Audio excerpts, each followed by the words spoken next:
Alright, folks, I've taken a little bit of a break from Acid Roots, but I'm back with Hopsin's No Shame album, and that came out way back in 2017. And the thing about it was I was actually planning on reviewing it back then, but I couldn't quite latch on to the album back then.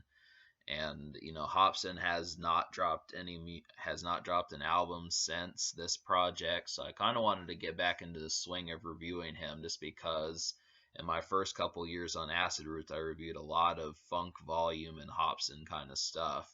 But that's kind of the thing. This project, No Shame, is actually not. I mean, this is kind of old news now, but uh, no Shame is not on Funk Volume, and in fact, after Pound Syndrome, Hopsin quickly left that label and created a diss song called Ill Mind of Hopsin 8 towards that label and the co-founder of it, who he had problems with. And he dropped a bunch of songs in 2016. The album's supposed to be called Savageville, and then promotion for the project started to change around the spring of 2017. And so that was what we got, and then it became No Shame. I don't know. I mean, the thing about Hopsin that's so strange as to why it's kind of hard to pick up on his music for me is because when he drops a single and you don't like it immediately, it kind of paints this picture that you're not going to like the project. And it just kind of has like I mean, obviously because Hopsin, I mean, he did well on Pound Syndrome, but this album actually is a step or two less popular than that, even though it's a better album than Pound Syndrome. And that's kind of, to me, this is Hopsin's best album. I think it's better than Knock Madness, and I don't remember what I thought of Gazing at the Moonlight, and I haven't listened to Raw, but I think I liked Gazing at the Moonlight, but Hopsin, I mean, really the only project that was not super terrific was just Pound Syndrome, which that just had a bunch of bad beats and well, we'll get to that. We'll get to that. We'll As this review continues, we'll get to that. But for me to kind of talk about the situation with that, I mean, if you don't like the single, it's kind of as if, well, you just have to wait for the album, just because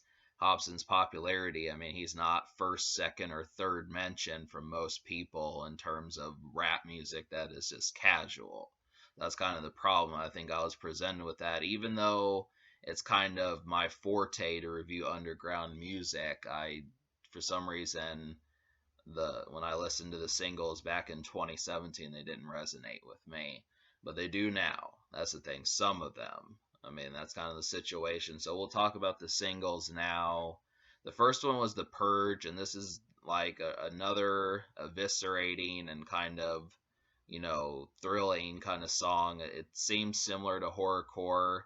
It's kind of like I Need Help and records like that.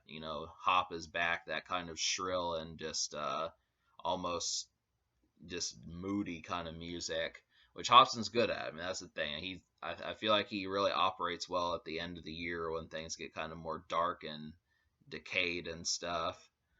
But so I didn't have any problems with The Purge. That song was brilliant.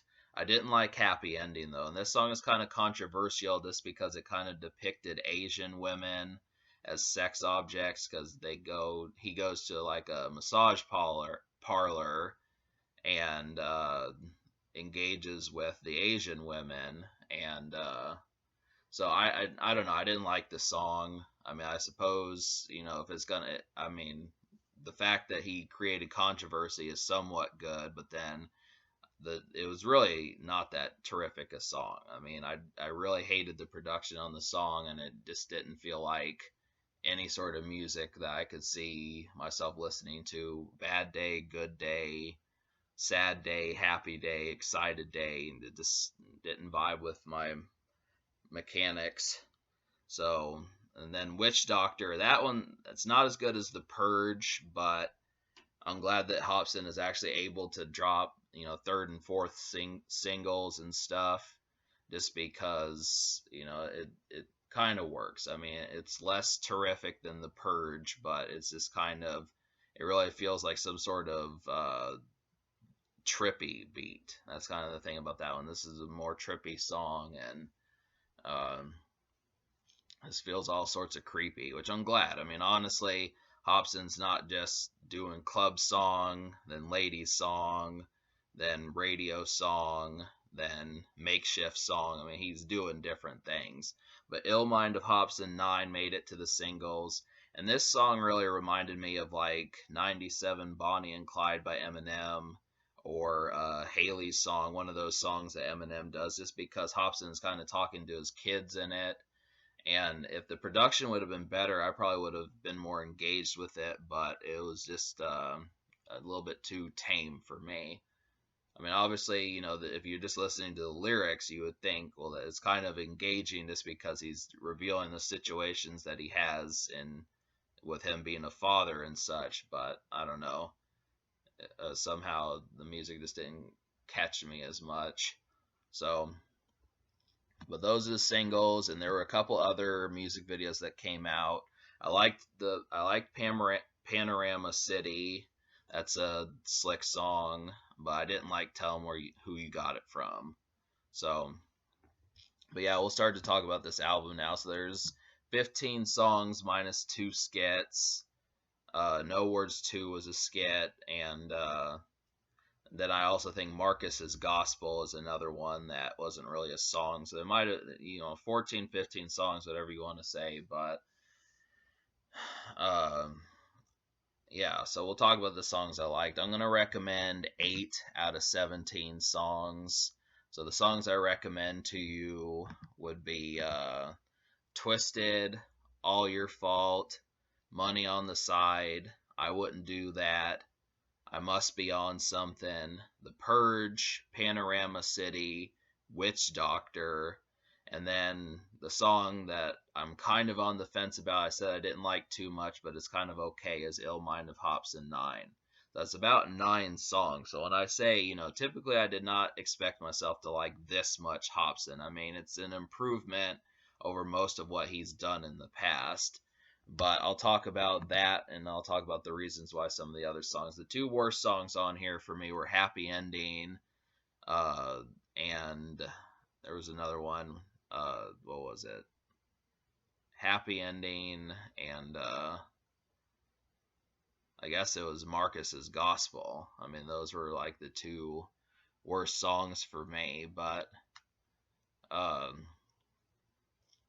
yeah, I mean, Hopsin doesn't slip too much on this record, but some of them just don't feel engaging. I mean, he's learned to sing. He's kind of become like an alternative to Tech Nine. He can sing properly. He's got ideas.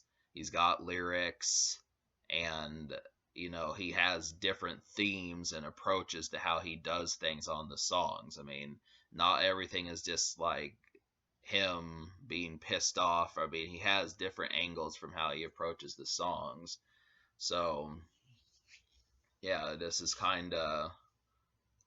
I mean, he said in the past that one of his favorite rappers is Eminem, and both Eminem and Tech Nine knew they're like songwriters. They're not just lyricists, but they're songwriters. They know angles and things to do with their songs. Like when you think of a song like Haley's song, I mean, how many people could pull off a song like that, or My Dad's Gone Crazy? And it's the same thing with Tech Nine being able to pull off like, I'm trying to think of some songs that he had did. I mean, Tech Nine can switch.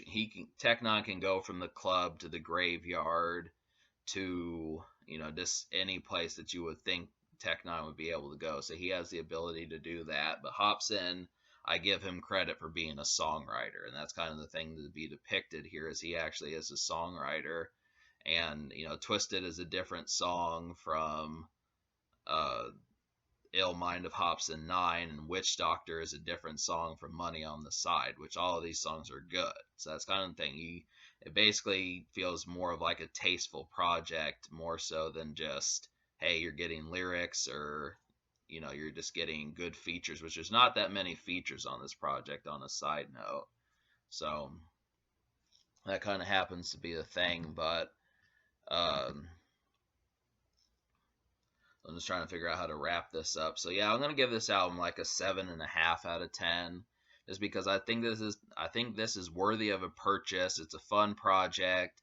It has more than 3 or 4 songs that I would listen to, minus like a few months, and it was just more engaging. I mean, the only thing that I would have wished was that he would have brought some of his old Funk Volume buddies along for the ride, because it seems like Swizz is kind of hurting right now, and Jaron Benton and the rest of those dudes, Dizzy Wright, it seems like he could help them out, just for old time's sake or something. Plus, make some new friends along the way. So, I mean, Hopsin's kind of a loner, but it's not something I'm going to knock this project for.